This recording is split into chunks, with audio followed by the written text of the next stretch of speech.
Captain Hameedullah Sumbal और भारतीय तोपें। Captain Hameedullah Sumbal की 1965 की जंग में लाजवाल कुर्बानी कभी रायगा नहीं जाएगी। उनकी कमाल महारत और अपने जवानों के साथ जोश व जज्बे के साथ दुश्मन का मुकाबला और दुश्मन को पसबा करना। भारतीय रियासत ने रात की तारीकी में सियालकोट सेक्टर पर अचानक हमला कर दिया। हमारी अफवाज पाकिस्तान चौकस थी।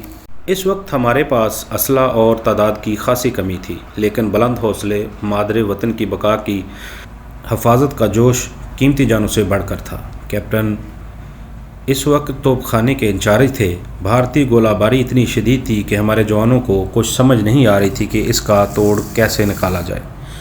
कैप्टन सुंबल भी इसी सोच विचार में थे, क्योंकि तोपखाना की आड़ में ही पैदल फौज को आगे बढ़ना होता है।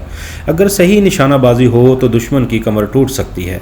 इसी दौरान कैप्टन साहब ने अपनी तोपें छुपा लीं जो दुश्मन को नज़र ना आ सकती थी, और ख़ुद छुपते छुपाते दुश्मन के मोर्चों के बिल्कुल करीब पहुंच गए और वहां से वायरलेस के ज़रिए अपने जवानों को हदायत देते कि इस टारगेट पर गोला फेंको।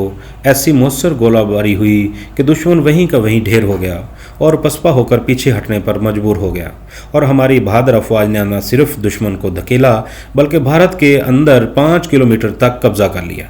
कैप्टन साहब जब वहां से अपने मिशन को मुकम्मल करके वापस आने लगे तो झाड़ियों में उन्होंने कुछ आहट महसूस की। सर्च करने पर भारतीय जासूस ऑफिसर जो कैप्टन साहब को शहीद करने के लिए मौका की तलाश में छुपा था, उन्होंने अचानक उसके सर पर आकर स्टीन गन तान ली और उसे जिंदा गिरफ्तार कर लिया।